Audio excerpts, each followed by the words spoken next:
Hola, vamos a comenzar con el problema 3, la parte A. Eso voy a compartir pantalla. Y tenemos lo siguiente. Y se puede leer el ejercicio. Ya, el problema puede ser encontrado acá. Y dice así el enunciado. Asuma que el circuito magnético de la figura tiene un espacio de aire de 0,1 pulgadas en la rama C. Dígase, esta es la rama C, y aquí está el espacio de 0,1 pulgadas de aire. ¿Ya? Nos preguntan cuántas vueltas de alambre son necesarias. Acá están las vueltas de alambre. Son necesarias para establecer el flujo de 0,00856 Weber en la rama B. Acá. Nos están preguntando cuántas vueltas tenemos que tener de alambre para lograr ese flujo. Asuma que el material está hecho de un material conductor ferromagnético. Esa cualidad material va a decir que tenemos que ocupar este gráfico HB para encontrar algunos valores, ya que este no es un medio lineal. Vamos a tener que ocupar esto para hacer los cálculos y poder, no sé, por ejemplo, si es que yo sé que mi H vale 40, vamos acá a la línea amarilla y vemos que mi B tiene que medir 100 kilolines, ¿ok? Esto va a ser explicado más adelante. Algunos datos del problema son que el largo de la rama A es igual al largo de la rama C, y en particular mide 24 pulgadas. El largo de la rama B mide 8 pulgadas, y las áreas de los tres núcleos son iguales, de el mismo material, y mide 8 pulgadas cuadradas. ¿Okay? Primero vamos a resolver el ejercicio sin un espacio de aire en la rama C. O sea que vamos a resolver el ejercicio teniendo una continuidad en todo el material. De esta forma, acá va a irse el mismo flujo como en esta rama, ya que las reluctancias van a ser iguales. Vamos a definir estos conceptos ahora con estas ecuaciones. Algunas ecuaciones son estas. Esta ya nos dice el flujo total, también como el número de vueltas por la corriente que pasa por el alambre, es igual a la suma de todas las integrales de campo magnético por un diferencial de largo. Finalmente, al resolver esta integral va a quedar bastante sencillo notar que va a ser simplemente el campo magnético por el largo de la rama. ¿Okay? Hay dos formas de encontrar la intensidad de campo magnético. Una es mu por h, que es la permeabilidad magnética por el campo magnético, y otra es el flujo magnético dividido el área del núcleo, que el área nosotros sabemos que es 8 pulgadas cuadradas. Y otro concepto que tiene su respectiva ecuación es la reductancia. Eso se calcula como el largo de la rama dividido la permeabilidad magnética por su área. ¿Ya? El largo es 24 y 8 para las ramas A y C y B respectivamente. La reluctancia es la oposición del material al flujo de campo es la oposición del material al flujo magnético. Eso es. Actúa similar a una resistencia y viene definida y controlada solamente por las cualidades materiales del núcleo de acero donde pasa esto. ¿Okay? Entonces, aquí está todo estos conceptos. Aquí vamos a tener un similar a la ley de Ohm, ya que vamos a poder entender F como una caída de potencial similar a un voltaje, R como una resistencia y el flujo magnético como una corriente. Entonces vamos a tener una ecuación que nos dirá que F es igual a R por el flujo, que tal vez lo tengamos que ocupar más adelante. Otro dato importante es decir que vamos a medir los campos en kilolines, entonces en miles de líneas, ya que los campos eléctricos como magnéticos generan líneas de campo, las cuales nos entregan propiedades y nos dirán cosas importantes. Entonces, para obtener unas medidas dimensionales respectivas y claras, y para poder trabajar con pulgadas, las pulgadas se relacionan con las kilolines y vamos a evitar trabajar con Weber, sino hasta el final del problema. Entonces sabemos que una kiloline, o sea, 1000 líneas de campos, es igual a 10 elevado a menos 5 Weber. Entonces, si es que yo quiero tener un flujo de 0,00856 Weber, eso será equivalente a 856 kilolines, 856.000 líneas de campo. ¿Ya? Entonces, recordando que estamos resolviendo el problema sin el espacio de aire, para poder saber un dato importante, que será la intensidad de campo B en la rama B, vamos a resolver este ejercicio. Como queríamos este flujo, lo imponemos simplemente. Imponemos este flujo magnético en esta rama. Y con la ecuación 3, que sería esta, vamos a poder calcular la intensidad de campo, que sería 856 dividido 8, que es su área. Nos va a dar este valor. Y ocupando el gráfico HB, BH, para el correspondiente material magnético, vamos a obtener que el campo magnético mide 90 vueltas de ampere por cada pulgada. Lo voy a mostrar enseguida. Si tenemos en B 107.000 líneas de campo, más o menos por acá, y buscamos cuándo topa con esta línea, nos va a dar que es 107.000 acá, más o menos, que calza con las 90 vueltas de ampere por pulgada. Otra vez, vamos a los 90 aproximadamente, y vemos que calza con 107.000, que es acá. ¿Okay? Esto debido a que el material no es lineal y tiene una línea de HB. ¿Okay? Una vez sabido esto, voy a explicar por qué se mide esto en vueltas de ampere por pulgada. Vueltas porque el alambre se enrolla generando vueltas. Ampere porque la corriente que pasa por el alambre enrollado se mide en ampere. Y pulgadas porque este campo se mide por unidad de largo y la unidad de largo que estamos ocupando es inch, o sea, pulgada. Y por la geometría del problema vamos a tener que, si es que acá se genera el flujo magnético y tanto la rama A como la rama C son iguales en área, en largo y en material, el flujo que pase por ella será igual, que es lo que está dicho acá, y otra vez dicho acá. Y como son iguales, el flujo en B se va a distribuir equitativamente tanto en A como en C. Entonces el flujo en A y en C será la mitad de B, y sumados darán la fuente de flujo total, que sería el flujo en B. ¿Ok? Si es que queremos obtener la intensidad de campo magnético en A y en B, dividimos 428, ocupando esta ecuación. 428 dividido el área.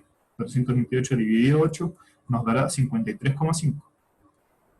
Yendo al gráfico, 53,5 es un valor muy cercano a cero, que tuvimos que proyectar la línea, pero en el enunciado nos dicen claramente que el campo magnético H, correspondiente a un 53,5 mil líneas de campo, será 2,5 vueltas de ampere por pulgada.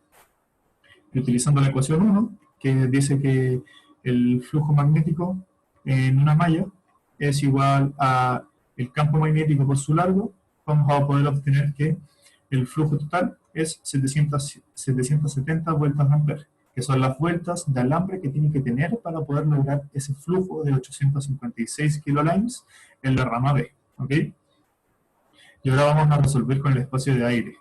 Sabido esto, para eso resolvimos el problema anterior, para poder saber la intensidad de campo en la rama B, que son 107 kilolines por pulgadas cuadradas.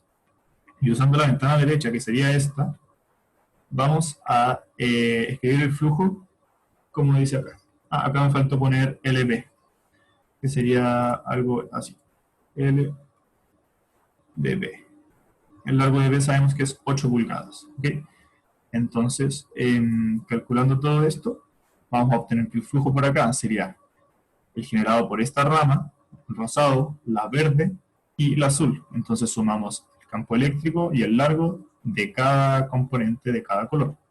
¿Ok? Vamos a borrar esto porque se mueve, pero ya lo expliqué, así que espero que haya quedado claro.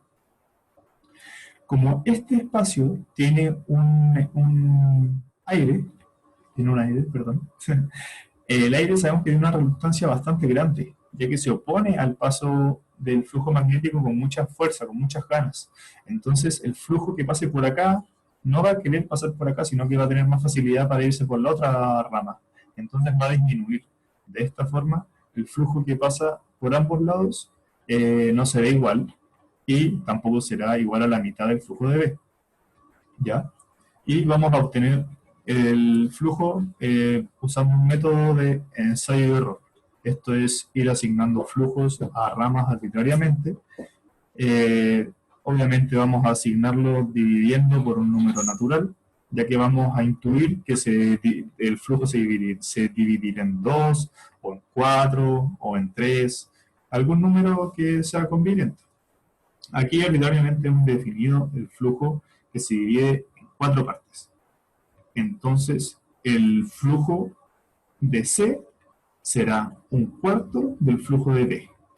De aquí dividimos 856 en 4, ya que 856 es el flujo de B, y 4 porque vamos a hacer el ensayo, a ver, tal vez nos equivocamos, pero ese ensayo de error, ojalá sea correcto. Vamos a decir que el flujo en C es de 214 kilonewtons. Y por 3, por 3 es la ecuación que dice que el flujo, o sea, que la intensidad de campo es flujo per vamos a tener que la intensidad de campo en C es 26,6 kilolines por pulgada cuadrada. ¿Ok? Nuevamente usando este gráfico, vamos a poder obtener que el campo en C, el campo magnético, es 1,3 vueltas de ampere por pulgada. ¿Ok?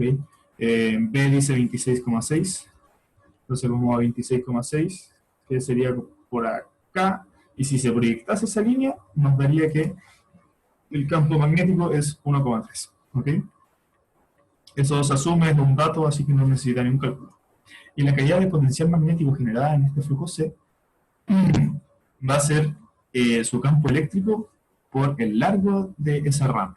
El largo de esa rama nosotros sabemos que es 24 pulgadas y el campo eléctrico será 1,3, que lo hemos calculado acá. Y obtenemos eso, haciendo el producto. ¿Ok? Estamos calculando la caída de potencial para poder igualarla posteriormente con esa caída. Tal vez sean iguales, tal vez no.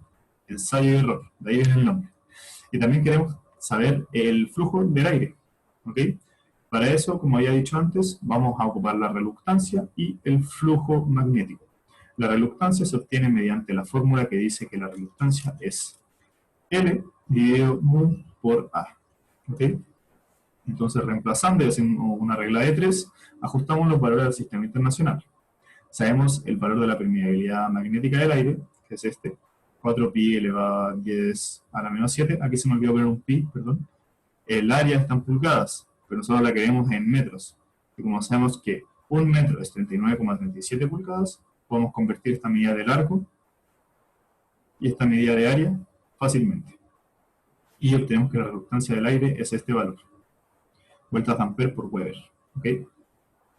Y como el flujo magnético por una rama sería esto, por una rama acá, va a ser igual, independiente del material que haya, el flujo magnético de C va a ser igual al flujo magnético del aire.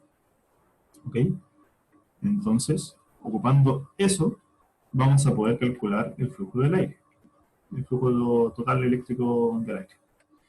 Ocupando esto, se calcula, se reemplaza el valor, ya que sabemos el valor de la reluctancia, sabemos el valor del flujo magnético, sabemos el valor de su F, que sería la caída de potencial. Y aquí dice, como se debe conservar la simetría, ambas caídas de potencial magnética deben ser iguales. Es lo que había dicho recién. La caída de potencial a la izquierda, por la rama A, debe ser igual a la caída de potencial de la derecha, por la rama C, más el espacio de aire.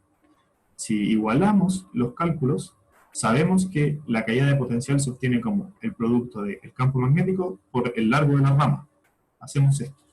A la izquierda solo tenemos un campo magnético y un largo de rama, y en cambio al lado derecho tenemos el campo magnético de la rama C por el largo de la rama C, más el campo magnético del aire por el largo del aire.